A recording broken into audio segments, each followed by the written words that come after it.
ತಂಡ ಅಂತೂ ಕಟ್ಟಿದ್ದಾಯಿತು ಸರ್. ಈಗ ಮೊದಲನೇದಾಗಿ ತಂಡ ಕಟ್ಟಿದ್ರ ಬಗ್ಗೆ ಮಾತಾಡೋಣ ಸರ್, ಅಥವಾ ತಂಡ ಸೇರಿದ್ರ ಬಗ್ಗೆ ಮಾತಾಡೋಣ? ತಂಡ ಸೇರಿದ್ದಂದರೆ ಆದರ್ಶ ಅವರು. ನಾನು ಆ್ಯಕ್ಚುಲಿ ಲಾಸ್ಟ್ ಇಯರ್ ಮಂಗಳೂರು ಜೊತೆ ಇದ್ದೆ, ಮಂಗಳೂರು ಡ್ರ್ಯಾಗನ್ಸ್ ಜೊತೆ ಇದೆ ಆ್ಯಸ್ ಅ ಮೆಂಟಾರ್. ಆ್ಯಂಡ್ ಇವಾಗ ಇರೋಂಥ ಕೋಚ್ ನಮಗೆ ಹೆಡ್ ಕೋಚ್ ಯಾರಾಗಿದ್ರಲ್ಲ ಇವಾಗ ಕುನಾಲ್ ಕಪೂರು, ಅವರು ಕೂಡ ಮಂಗಳೂರಲ್ಲೇ ಇದ್ದರು ಲಾಸ್ಟ್ ಇಯರ್. ಸೊ ನಮ್ಮಿಬ್ಬರದು ಒಂಥರ ಬಾಂಧವ್ಯ ಚೆನ್ನಾಗಿತ್ತು. ಮೊದಲು ನಾವು ಒಂದೇ ಕ್ಲಬ್ ಕೂಡ ಆಡಿದ್ವಿ. ಸೊ ಯಾವಾಗ ಇವರು ಅಪ್ರೋಚ್ ಮಾಡಿದ್ರು ಗುಲ್ಬರ್ಗನವರು, ನಾವಿಬ್ಬರು ಜೊತೆಗೆ ಮಾಡ್ತೀವಿ ಅಂತ ಹೇಳಿದ್ವಿ. ಸೊ ಅದಕ್ಕೆ ಒಂದು ಟೀಮ್ ಆಗಿ ಕೆಲಸ ಮಾಡೋದಕ್ಕೆ ಅವಕಾಶ ಸಿಕ್ತು ಇಲ್ಲಿ. ಆ್ಯಂಡ್ ಏನಂತಂದರೆ ಒಳ್ಳೆ ಫ್ರ್ಯಾಂಚೈಸು, ತುಂಬ ಕೋಆಪ್ರೇಟಿವ್ ಆಗಿದ್ದರು. ನಮ್ಗೆ ಏನು ಬೇಕೋ, ಯಾವ ಪ್ಲೇಯರ್ಸ್ ಬೇಕೋ ಅವ್ರನ್ನ ತೊಗೊಳ್ಳೋವಂಥ ಒಂದು ಮೈಂಡ್ಸೆಟ್ಟಲ್ಲಿ ಅವರು ಕೂಡ ಇದ್ದರು. ಸೊ ಅದಕ್ಕೋಸ್ಕರನೇ ಐ ಥಿಂಕ್ ನಮಗೆ ಬೇಕಾಗಿರೋ ಪ್ಲೇಯರ್ಸ್ ಕೂಡ ಸಿಕ್ಕಿದ್ರು ನನಗೆ ಈ ಆಕ್ಷನಲ್ಲಿ. ಸರ್ ಏನೇನು ಪ್ಲ್ಯಾನಿಂಗ್ಸ್ ಇದಾವೆ ಸರ್ ಈ ವರ್ಷದ್ದು? ಈಗ ನೀವು ಮುಂದಿನ ಸೀಸನ್ನು ನೋಡ್ಕೊಂಡು ಏನಾದರೂ ಪ್ಲ್ಯಾನಿಂಗ್ಸ್ ಮಾಡ್ಕೊಂಡಿದ್ದೀರಾ? ತುಂಬ ದೂರ ಯೋಚನೆ ಮಾಡ್ತಾ ಇಲ್ಲ ನಾವು.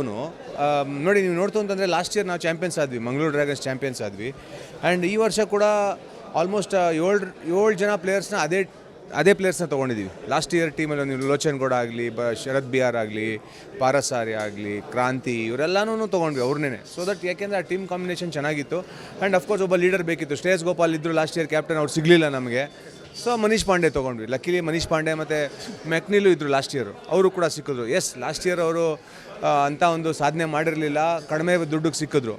ಬಟ್ ಈ ವರ್ಷ ಸ್ವಲ್ಪ ಎಕ್ಸ್ಪೆನ್ಸಿವ್ ಆದರೂ ಕೂಡ ಐ ಥಿಂಕ್ ಹ್ಯಾಪಿ.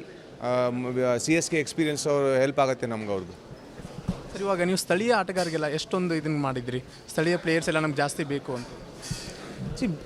ಅವ್ರಿಲ್ಲದೆ ನಾವು ಗೆಲ್ಲಕ್ಕಾಗೋದಿಲ್ಲ. ನೀವು ಸೂಪರ್ ಸ್ಟಾರ್ಸ್ ಇರ್ಬೋದು ಟೀಮಲ್ಲಿ. ನೀವು ನೋಡ್ತು ಅಂತಂದರೆ last year Hubli tigers team ನೋಡ್ತು ಅಂತಂದರೆ ಸುಮಾರು ಜನ ಸೂಪರ್ ಸ್ಟಾರ್ಸ್ ಇದ್ದರು, ಬಟ್ ಆದರೂ ಗೆಲ್ಲಿಲ್ಲ ಟೂರ್ನಮೆಂಟು. ಈ ಸ್ಥಳೀಯ ಪ್ಲೇಯರ್ಸು ಆಮೇಲೆ ಅವರೇನೇ ಡಿಫ್ರೆನ್ಸ್ ಮಾಡೋದು. ನೀವು IPL ಅಲ್ಲೂ ಅಷ್ಟೇ ನೋಡಿ, ಇಂಟರ್ನ್ಯಾಷನಲ್ ಪ್ಲೇಯರ್ಸ್ಗಿಂತ ನಿಮ್ಮ ಡೊಮೆಸ್ಟಿಕ್ ಪ್ಲೇಯರ್ಸ್ ನಿಮಗೆ ಕಾಂಟ್ರಿಬ್ಯೂಟ್ ಮಾಡಿ ಟೀಮ್ ಗೆಲ್ಲಿಸ್ಕೊಡೋದು. ಅದೇ ಥರ ಇಲ್ಲೂ ಕೂಡ ನಾವು ಅದಕ್ಕೆ ಅವ್ರಿಗೆ ಎಷ್ಟು ದೊಡ್ಡ ಪ್ಲೇಯರ್ಸ್ಗೆ ಎಷ್ಟು ನಾವು ಬೆಲೆ ಕೊಡ್ತೀವೋ, ಅವ್ರು ಪ್ರಾಬ್ಲಿ ಆಕ್ಷನಲ್ಲಿ ಕಡಿಮೆ ದುಡ್ಡು ಹೋಗಿರ್ಬೋದು, ಬಟ್ ಆ ಟೀಮ್ಗೆ ನೋಡ್ತು ಅಂತಂದರೆ ಅವ್ರು ತರೋವಂಥ ವ್ಯಾಲ್ಯೂ ಕೆಲವೊಂದು ಸತಿ ಒಳ್ಳೊಳ್ಳೆ ಪ್ಲೇಯರ್ಸ್ ತರಲ್ಲ. ಈ ವರ್ಷ ಈಗ ಬೇರೆ ಬೇರೆ ಪ್ಲೇಯರ್ಸ್ ಎಲ್ಲ ತೊಗೊಂಡಿದ್ದೀರಾ ಸರ್, ಮತ್ತು ಹೊಸಬರನ್ನ ಎಷ್ಟು ಜನನ ನೀವು ಇದು ಮಾಡಿದ್ದೀರಾ?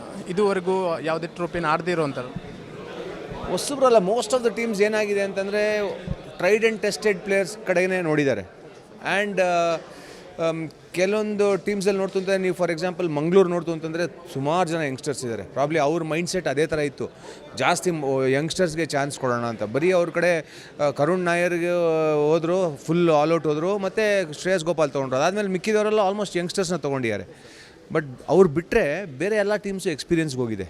ಅಂದರೆ ಟ್ರೈಡ್ ಆ್ಯಂಡ್ ಟೆಸ್ಟೆಡ್ ಚೆನ್ನಾಗಿ ಆಡಿರೋ ಅಂಥವ್ರು, ಪ್ರೆಷರಲ್ಲಿ ಪರ್ಫಾರ್ಮ್ ಮಾಡಿರೋಂಥ ಪ್ಲೇಯರ್ಸ್ ಕಡೆನೇ ನೋಡಿದ್ದಾರೆ. ಸೊ ಒಬ್ಬೊಬ್ಬರು ಒಂದೊಂದು ಟೀಮ್ದು ಒಂದೊಂದು ಸ್ಟ್ರಾಟಜಿ ಇತ್ತು. ಆ್ಯಂಡ್ ನನಗನ್ಸುತ್ತೆ ಎಲ್ಲರಿಗೂ ಅವ್ರಿಗೆ ಏನೇನು ಬೇಕಿತ್ತು ಅದು ಸಿಕ್ತು ಅಂತ. ಓಕೆ ಸರ್, ಇದು ಎಲ್ಲ ಆಯಿತು ಸರ್. ಈಗ ನಿಮ್ಮಗ ಈಗ ಟೀಮ್ ಸೇರ್ಕೊಂಡಿದ್ರ ಬಗ್ಗೆ ಆ ಖುಷಿ ಹಂಚ್ಕೊಳ್ಳೋದಾದ್ರೆ ಮಂಗಳೂರು ನಾನು ಹೇಳ್ದಲ್ಲ, ಅದಕ್ಕೆ ಹೇಳಿದೆ ಯಂಗ್ಸ್ಟರ್ಸ್ಗೆ ಒಂಥರ ಮಹತ್ವ ಕೊಟ್ಟು ಅವ್ರನ್ನ ತೊಗೊಂಡಿದ್ದಾರೆ ಅಂತ ಅಂದ್ಬಿಟ್ಟು. ಸುಮಾರು ಜನ ನೀವು ನೋಡ್ತು ಅಂದರೆ ಧೀರಜ್ ಗೌಡ ಅವರು ಸಖತ್ ಕ್ರಿಕೆಟರ್, ಒಳ್ಳೆ ಆಲ್ರೌಂಡರ್. ಅಂಡರ್ 19ನಲ್ಲಿ ನನ್ನ ಮಗ ಸಿದ್ಧಾರ್ಥ್ ಜೊತೆನೇ ಇದ್ದಿದ್ದು, ಅವ್ರನ್ನು ಕೂಡ ಸಿದ್ಧಾರ್ಥ್ಗೆ ಕ್ಯಾಪ್ಟನ್ ಆಗಿದ್ದ ಅವನು. ಧೀರಜ್ ಒಳ್ಳೆ ಕ್ರಿಕೆಟರು, 2 ಕೈಲೂ ಬೋಲ್ ಮಾಡ್ತಾರೆ, ಬ್ಯಾಟಿಂಗು ಆಡ್ತಾರೆ. ಸೊ ಆ ಥರ ವ್ಯಕ್ತಿಗಳು. ಸೊ ಅಂಥವ್ರಿಗೆ ಅವಕಾಶ ಸಿಗ್ತಾ ಇದೆ. ಬೇರೆ ಒಳ್ಳೊಳ್ಳೆ ಟೀಮ್ಸಲ್ಲಿ ಇರೋಂಥ ಪ್ಯಾಕ್ ಆಗಿರೋಂಥ ಸೂಪರ್ ಸ್ಟಾರ್ಸ್ ಇರೋಂಥ ಟೀಮಲ್ಲಿ ಹೋಗಿದ್ರೆ ಇವರಿಗೆ ಆಟ ಆಡೋಕ್ಕೆ ಸಿಗ್ತಾ ಇರಲಿಲ್ಲ ಗೇಮ್ಸ್. ಏನು ಯೂಸ್? ಮತ್ತು ಯಾವಾಗ ಅವರು ಪ್ರೆಷರ್ನ ಅನುಭವಿಸ್ತಾರೆ, ಯಾವಾಗ ಈ ಥರ ಒಂದು ವೇದಿಕೆ ಮೇಲೆ ಪರ್ಫಾರ್ಮ್ ಮಾಡ್ತಾರೆ? ಸೊ ಐ ಥಿಂಕ್ ಒಳ್ಳೆ ಅವ್ರಿಗೂ ಅವಕಾಶ ಸಿಕ್ಕಿದೆ. ಆ್ಯಂಡ್ ಎಸ್, ನನ್ನ ಮಗ ಆಗಿರೋದ್ರಿಂದ ಅವ್ರಿಗೊಂದು ಆಡೋಕ್ಕೆ ಅವಕಾಶ ಸಿಗಬೇಕು. ನನಗೆ ಒಳ್ಳೆ ಟೀಮ್ಗೆ ಹೋಗೋದು ಬೇಕಿಲ್ಲ, ಬಟ್ ನಿನಗೆ ಆಡೋಕ್ಕೆ ಅವಕಾಶ ಸಿಕ್ಕಿದ್ರೆ ಸಾಕು ಅಂತಲೇ ಹೇಳಿದೆ ನಾನು ಫೋನಲ್ಲಿ ತೊಗೊಳ್ಳ ತಕ್ಷಣ. ಸರ್ ಇವಾಗ ನೀವೊಬ್ಬರು ಕ್ರಿಕೆಟರ್ ಆಗಿ ಈಗ ಒಂದೇ ತಂಡದಲ್ಲಿ ಆಡಿದಂಥ ಪ್ಲೇಯರ್ಸು ಮತ್ತೊಳ್ಳೆ ಬೇರೆ ಒಂದು ತಂಡಕ್ಕೆ ಹೋಗಬೇಕಾದ್ರೆ ಅವರು ಒಂದೇ ತಂಡದಲ್ಲಿದ್ದಾಗ ಅವ್ರ ಮಧ್ಯೆ ಒಂದು ಕಮ್ಯುನಿಕೇಷನ್ಸು ಅದೆಲ್ಲ ಒಳ್ಳೇದಾಗಿರುತ್ತೆ ಅಂತೇಳಿ ಆ ಥರ ತೊಗೋತಾರೆ ಸರ್?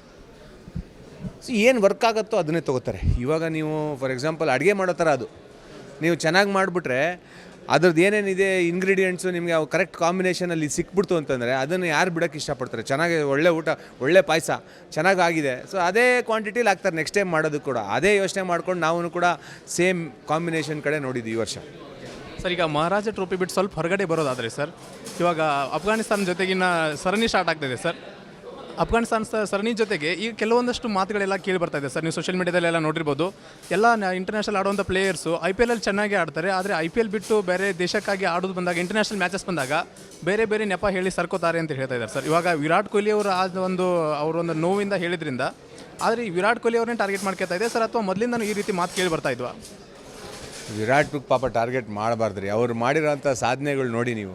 10-15 ವರ್ಷದಿಂದ ಅವರು ಆಲ್ 3 ಫಾರ್ಮ್ಯಾಟ್ಸ್ ಆಡಿದ್ದಾರೆ. ಅಂದರೆ ಆ ಮೈನು ಕೂಡ ಬಾಡಿ ಕೂಡ ತೊಗೋಬೇಕಲ್ವ. ಆ್ಯಂಡ್ ಇವಾಗೇನು ಅವ್ರು ಯಂಗ್ಸ್ಟರ್ ಅಲ್ಲ, ಎವ್ರಿ ಇಯರ್ ಬೈ ಇಯರ್ ಅವ್ರಿಗೂ ವಯಸ್ಸಾಗ್ತಾ ಇದೆ, 37 ವಯಸ್ಸಾಗಿದೆ. ಸೊ ಹಂಗಿದ್ದಾಗ ನೀವು ಅವರು ಆಡ್ತಾ ಇಲ್ಲ ಇಂಟರ್ನ್ಯಾಷನಲ್ ಕ್ರಿಕೆಟ್ ಅಂತಂದರೆ ಬ್ಲೇಮ್ ಮಾಡೋಕ್ಕಾಗೋದಿಲ್ಲ ಅದನ್ನು. ಆ್ಯಂಡ್ ಅವ್ರೇನು ಪರ್ಮನೆಂಟಾಗಿ ಆಡಲ್ಲ ಅಂತ ಹೇಳಿಲ್ಲ, ಪ್ರಾಬ್ಲಿ ಇದೊಂದು ಸೀರೀಸ್ ಆಡಲ್ಲ ಅಂತ ಹೇಳಿರೋದು ಅಫ್ಘಾನಿಸ್ತಾನ ಮೇಲೆ. ಆ್ಯಂಡ್ ಅಫ್ಘಾನಿಸ್ತಾನ ಮೇಲೆ ಪ್ರಾಬ್ಲಿ ಆಡೋದಕ್ಕೆ ಅವ್ರಿಗೆ ಅಷ್ಟೊಂದು ಮೋಟಿವೇಶನ್ ಇರೋದಿಲ್ಲ. ಅಂಥ ಒಂದು ಏನು ಟೀಮ್ ಲಾಸ್ಟ್ ಟೈಮ್ ಟೆಸ್ಟ್ ಆಡಿದಾಗ 2 ಸಲ ಮುಗೀತು ಅವ್ರ ಮೇಲೆ ಆಡಿದಾಗ, ಒಂದು ಟೆಸ್ಟ್ ನೋಡಿದಾಗ. ಸೊ ಅಂಥದಕ್ಕೆ ನಾನು ಯಾಕೆ ಆಡಬೇಕು? ಸಂಬಡಿ ಲೈಕ್ ದೇವದತ್ ಪಡಿಕಲ್ ಇಲ್ಲ ಸ್ಮರಣ್, ಇವರೆಲ್ಲ ಡೊಮೆಸ್ಟಿಕಲ್ಲಿ ಸಖತ್ತಾಗಿ ಆಡಿರೋಂಥವ್ರು. ಅಂಥವ್ರಿಗೆ ಆ ಒಂದು ಇಂಟರ್ನ್ಯಾಷನಲ್ ಎಕ್ಸ್ಪೀರಿಯನ್ಸ್ ಇರಲಿ ಅನ್ನೋ ಒಂದು ಯೋಚನೆ ಕೂಡ ಇರುತ್ತೆ. ಅವ್ರು ಇಂಜುರಿ ಇಟ್ಕೊಂಡು ಆಡ್ಬೋದು ಬೇಕಿದ್ರೆ ಅಫ್ಘಾನಿಸ್ತಾನ ಮೇಲೆ, ಅದೇನು ಅವ್ರಿಗೇನು ದೊಡ್ಡಸ್ಗೆಲ್ಲ. ಬಟ್ ಪ್ರಾಬ್ಲಿ ಈ ಥರ ಅವಕಾಶ ಕೊಡೋಣ ಯಂಗ್ಸ್ಟರ್ಸ್ಗೆ ಅಂತ ಯೋಚನೆ ಕೂಡ ಇರ್ಬೋದು. ಅಂದರೆ ಸರ್ ಈಗ ವಿರಾಟ್ ಕೊಹ್ಲಿ ಅವರು ಬಿಟ್ಟಾಗ ಮಾತ್ರ ಜಾಸ್ತಿ ಮಾತು ಕೇಳಿ ಬರ್ತಾರೆ ಸರ್. ಅದೇ ಬೇರೆಯವರಾದರೆ ಇಷ್ಟೊಂದು ಮಾತುಗಳು ಕೇಳಿ ಬರಲ್ಲ ಸರ್, ಯಾಕೆ ಆ ಥರ? ವಿರಾಟ್ ಕೊಹ್ಲಿ ಅವ್ರು ಏನು ಮಾಡಿದ್ರು IPL ಅಲ್ಲೇ ನೀವು ನೋಡಿ, ಗ್ರೌಂಡಲ್ಲಿ ಎಲ್ಲರ ಕ್ಯಾಮ್ರಾಗಳು ನೋಡ್ತಿದ್ರೆ ಒಂದು ಕ್ಯಾಮ್ರಾ ವಿರಾಟ್ ಕೊಹ್ಲಿಗೋಸ್ಕರ ಇಟ್ಟಿರ್ತಾರೆ, ಅವ್ರ ಮೇಲೆ ಫೋಕಸ್ ಮಾಡ್ತಾರೆ. ಅಂದರೆ ಯಾಕೆ ಅವ್ರು ಆ ಥರ ಕ್ರಿಕೆಟರ್ ಅಂತ ಅಂದ್ಬಿಟ್ಟು. ಆ್ಯಂಡ್ ಅವ್ರ ಕಮಿಟ್ಮೆಂಟ್ ಬಗ್ಗೆ ನಾವು ಕ್ವಶನ್ ಮಾಡೋಕ್ಕಾಗೋದೇ ಇಲ್ಲ. ಸೊ ಹಂಗಿದ್ದಾಗ ಬರೀ ವಿರಾಟ್ ಕೊಹ್ಲಿ ಏನು ಮಾಡಿದ್ರು ನೀವು ಅವ್ರು ಇದ್ರಲ್ಲಿ ಲೈಮ್ಲೈಟಲ್ಲಿ ಇದ್ದೇ ಇರ್ತಾರೆ. ಅದಕ್ಕೆ ಈ ಥರ ಚರ್ಚೆ ಮಾಡ್ತಾ ಇದೀವಿ ನಾವು. ಇಲ್ಲದೇ ಹೋಗಿದ್ರೆ ಅದೇ ನೀವು ಹೇಳ್ದಂಗೆ ಬೇರೆ ಯಾರು ಮಾಡಿದರೆ ಆ ಥರ ಅನಿಸ್ತಾ ಇರಲಿಲ್ಲ ಯಾರಿಗೂ. Thank you very much. Thank you.